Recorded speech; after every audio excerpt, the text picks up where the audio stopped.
Bueno, primero que nada, muchas gracias a Sopanov por esta honrosa invitación.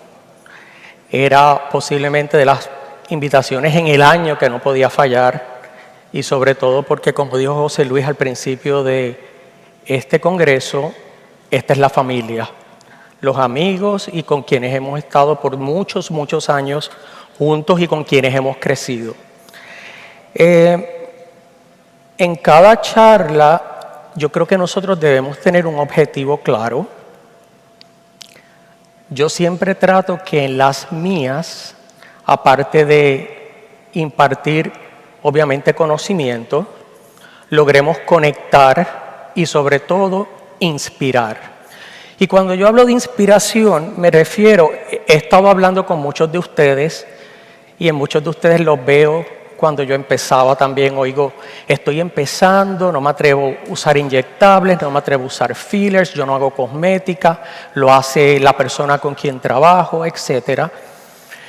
Y entonces me doy cuenta que en nuestra especialidad por muchos años ha habido como una dicotomía, ¿verdad? O haces cirugía oculoplástica, oculofacial típica, o haces cosmética, o en algunos casos pues haces una mezcla un poco de las dos cosas.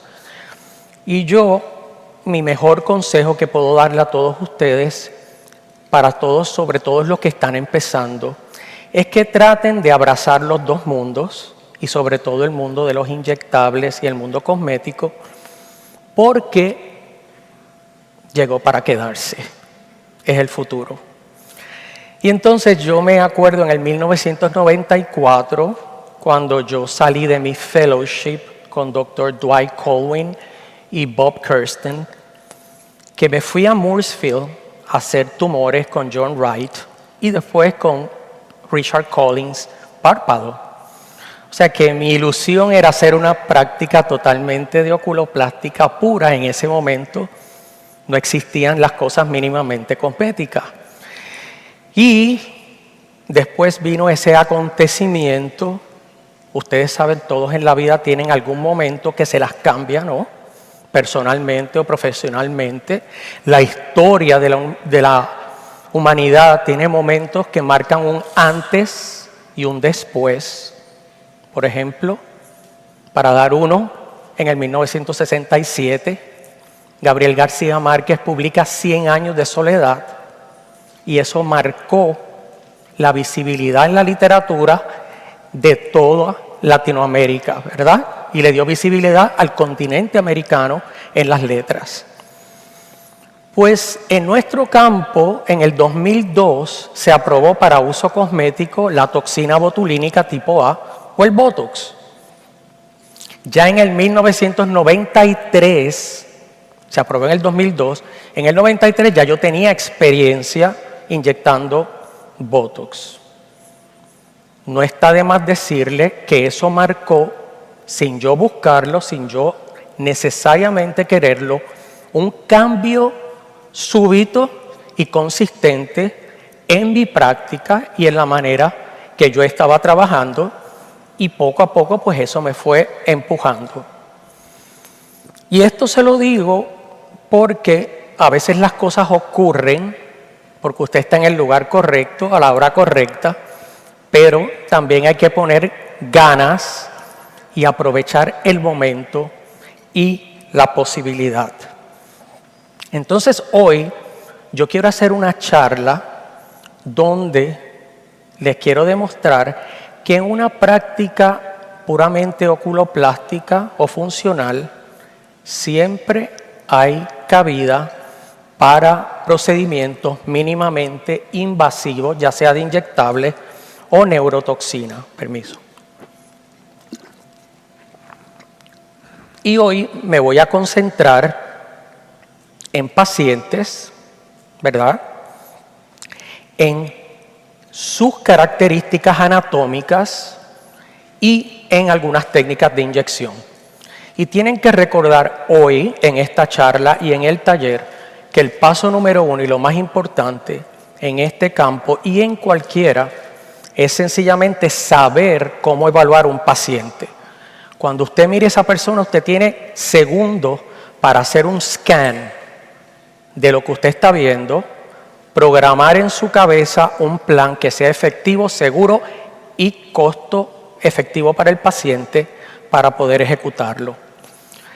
Y el mejor preámbulo a esta charla fue el bloque de tiroides, porque yo creo que todos aquellos que hacen tiroides con tanta pasión tienen que pensar que en muchas ocasiones, con cosas mínimamente invasivas, usted puede completar el restablecimiento cosmético de ese paciente.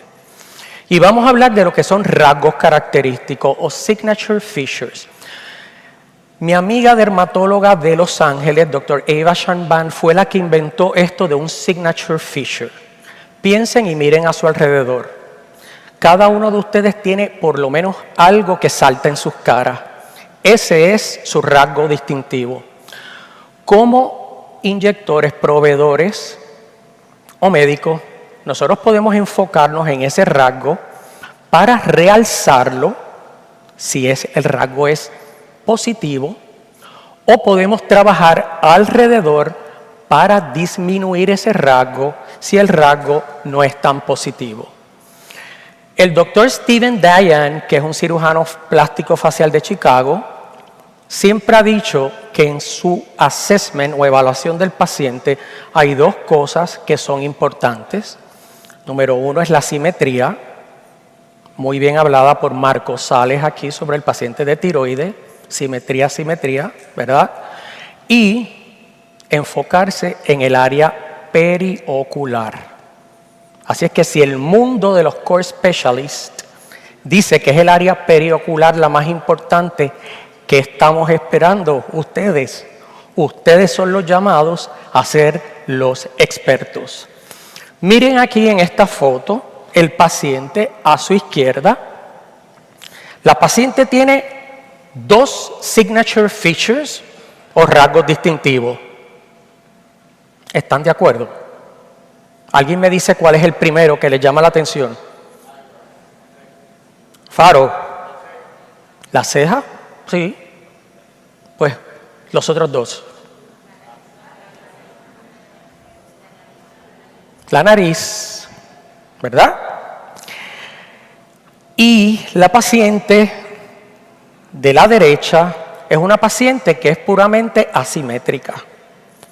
En esta paciente, donde el rasgo distintivo, como Sharon dijo, era la nariz, la posibilidad de inyectables en el área de los labios permite llevar el foco de atención a otra área, disimular la nariz y lograr armonía en esta paciente. El paciente que tiene asimetría facial, no es igual en un lado a otro, hay que inyectar de una manera asimétrica, en este caso un agente bioestimulante, ácido poliláctico. Y aquí otro de los conceptos importantes que quiero que recuerden hoy. Hay un misconception. ¿Cómo se dice misconception en español, Gorka? Malentendido. Hay un malentendido que cuando hablamos de inyectables es solo sobre añadir volumen. Sin embargo, la reducción juega un papel importante. No solamente en tiroides reducimos proyección de los ojos, ¿no? Y expandimos la órbita. En la cara hay maneras de lograr reducción. Como en esta paciente, cuyo primer foto, ven aquí, hipertrofia de los músculos macetéricos, ausencia, ¿verdad?, de proyección medio maxilar y débiles, temples débiles. Pues esta paciente se redujo esto con neurotoxina y se inyectó fillers en las otras áreas para conseguir más balance. A fin de cuentas, estamos hablando que somos escultores y nuestro trabajo depende de todos esos hallazgos anatómicos que presenta el paciente. Y vamos a empezar con 5 pacientes que tienen características típicas en cualquiera de las prácticas de nosotros. Y empezamos con el paciente de vector negativo.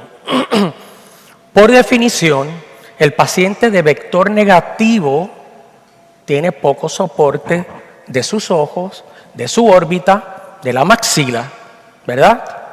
En otras palabras, tiene retrusión maxilar. Le falta ese soporte interno. Para el paciente de vector negativo, la concavidad infraorbitaria o deficiencia maxilar necesita o demanda convexidad. Y en este paciente la clave es la inyección debajo del reborde orbitario, lo van a ver bien en el taller, vamos a explicar, encima del foramen infraorbitario con sus arterias, nervios, etc. Y en la cara lateral de la maxila. Aquí van a ver un paciente joven con vector negativo que tiene también tear trough. No necesariamente las dos cosas van juntas. Y aquí decidí primero inyectar la parte medial de su tear trough con una cánula, directo, inyección profunda, directo al supraperiosteal y una inyección más superficial debajo de la piel, que no se debe hacer, pero en este caso después les explico por qué se hizo, y la inyección en la cara de la maxila directa a hueso al lado del foramen infraorbitario o lateral. Recuerden, para el paciente de vector negativo, el doble approach, tear trough y maxila. Y aquí un paciente bien interesante, un paciente que tiene vector negativo, creo no se puede apreciar bien en las fotos que van a ver, pero también tiene prolapso moderado de grasa. Este paciente se inyecta en la cara de la maxila, llegando al ligamento de retención orbitario, orbital retaining ligament, y también hasta el cigomático cutaneous ligament, es decir, en esa área que comprende la transición del lower lid, del párpado inferior, y el midface, se va a depositar material de ácido poliláctico. Y esto es después de 4 sesiones de ácido poliláctico. Por supuesto que el paciente es mejor candidato para cirugía de párpado, pero no podía hacerla. Y aquí ven, sin cirugía. El segundo paciente, que es parecido al paciente de shallow orbit, es el paciente que tiene, de negative vector, es el de shallow orbit, que por definición, ¿verdad?, tiene la órbita llana, por lo tanto los ojos, los globos oculares, casi salen de la órbita y no tienen soporte inferior. Esta paciente vino a verme por ptosis bilateral y porque sus ojos se veían salidos hacia afuera, decía ella. Claramente, yo pienso, cuando ves a esta paciente, ¿en qué ustedes piensan? Tiroides, ¿verdad? Y afortunadamente ella había traído un estudio, y en el estudio ustedes pueden ver claramente que se trata de un paciente de órbita llana, donde están los ojos básicamente fuera de la órbita, y el radiólogo leyó esto como proptosis bilateral. En este paciente, el paciente shallow orbit, la inyección se hace en el reborde orbitario donde está el ligamento, ¿verdad?, el orbital retaining ligament, que medialmente se llama tear trough ligament, hasta el área del canto lateral. Y una inyección en esta área le da al paciente sutilmente una mejoría notable. Esto es un paciente también de shallow orbit, pero con prolapso de grasa, que yo decidí que su mejor tratamiento en ese momento era inyectables en el área maxilar y en el tear trough. Así es que recuerden, para el shallow orbit, doble soporte, todo el reborde orbitario y parte lateral de la maxila. Nuestro tercer paciente es el paciente de Deep Set Eyes. Y es precisamente lo que viene a la mente de ustedes. Pacientes que tienen los ojos muy dentro, ¿verdad?, de las estructuras duras o el cráneo o la órbita. Y esos pacientes le dan a ustedes la ilusión de que tienen el reborde orbitario, el techo, el roof, muy fuerte o proyectado muy anteriormente. Así es que esos pacientes, la clave es no inyectar en el párpado porque van a tener un deep upper eyelid sulcus, o sea, van a tener un surco profundo y esa va a ser la tentación. No inyectar ahí porque el ojo se va a ver más pequeño. Sin embargo, para lograr más armonía, inyectar en el área temporal para disimular la prominencia del hueso de la órbita superior. Y para la inyección temporal vamos a hablar en el taller de las 3 técnicas, pero yo prefiero que ustedes recuerden la técnica de inyección profunda, 1 centímetro por encima del temporal fusion line y 1 centímetro hacia atrás, profundo, detrás del músculo, encima del hueso. El cuarto paciente que quiero presentarles, no sé si ustedes tienen muchos de estos pacientes en su práctica, pero son lo que se llama el peanut face patient. ¿Alguien sabe lo que es el peanut face patient? ¿Aquí? Usted, doctora.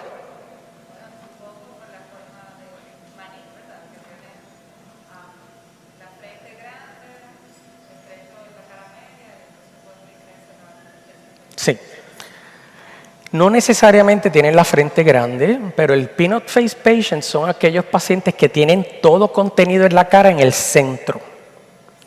Tienen generalmente caras bien pequeñas, está todo aquí y tienen atrofia temporal, tienen atrofia en el frame de la cara, sobre todo en el fat pad superficial superotemporal. ¿Okay? Así es que en estos pacientes que son difíciles de tratar, el propósito del tratamiento es hacer la cara más ovalada, no es otra cosa. Y para eso, la mejor manera es hacer inyecciones superficiales, si estamos hablando debajo del zigoma hacia abajo. Estas inyecciones son en la piel, debajo intradermales o subcutáneos, y en el área temporal, inyecciones profundas. Recuerden que para las inyecciones en el área temporal hay 2 escuelas de tratamiento. Una es profunda, debajo del músculo, justo en el hueso, y la otra es superficial, que la van a ver esta tarde. De las 2 técnicas, yo creo y entiendo que la técnica de inyección profunda, pues beneficia, obviamente, la seguridad, y la técnica superficial en la fascia superficial es más costo efectiva o le permite a usted lograr más con menos material. Y este es el resultado después de varias sesiones de un agente bioestimulante, un paciente que tiene esta forma a un paciente que tiene una cara más ovalada. Iatrogenia. Yo veo todo el tiempo pacientes con anatomía alterada por cirugía, sobre todo en el área de los párpados, por no especialistas de nuestra área. Y nosotros como cirujanos oculoplásticos hemos adoptado el concepto, esto es excepto los de tiroides que todavía no lo han adoptado, de volume conservation, ¿verdad? De guardar volumen. Y esto se refleja en el tipo de cirugía que estamos haciendo hoy en día. Esta paciente quiero que la vean. Juventud, antes de operarse y después de un forehead lift y cirugía de párpado. Y la paciente vino a verme muy disgustada. ¿Se pueden imaginar por qué?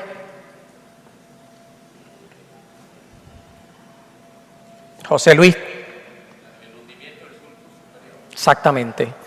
La paciente, y esto es una cirugía perfectamente ejecutada, brow lift, párpado, la paciente es flawless, lo que decimos flawless, ¿verdad?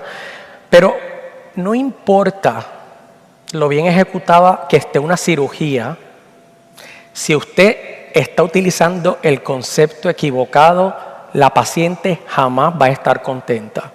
Y esta paciente entiende que esto la alejó de sus años de juventud, donde tenía volumen en el párpado superior, donde su ceja no estaba tan alta.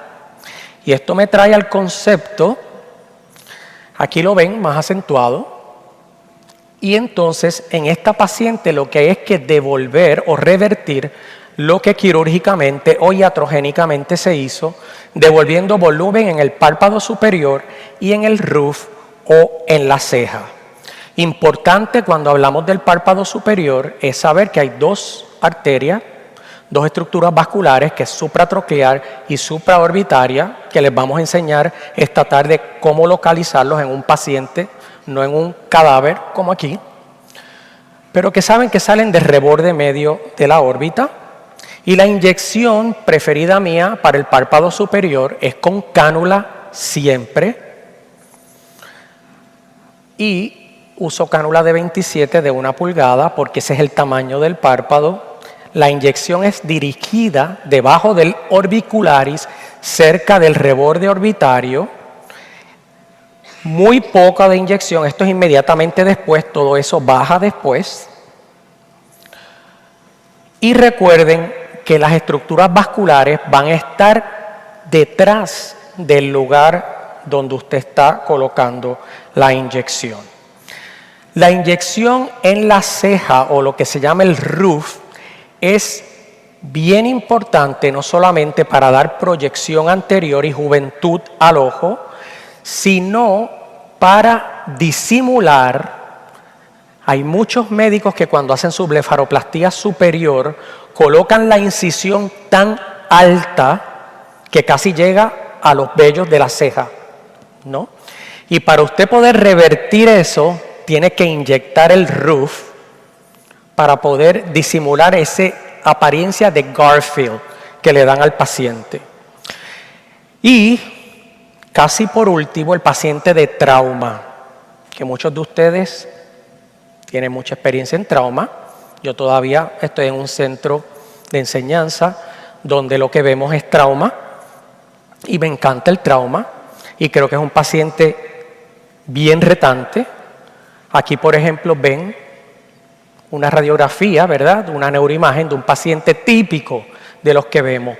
Múltiples fracturas, múltiples placas, tornillos en toda la cara, con consecuente atrofia de tejido blando, piel, grasa, músculo.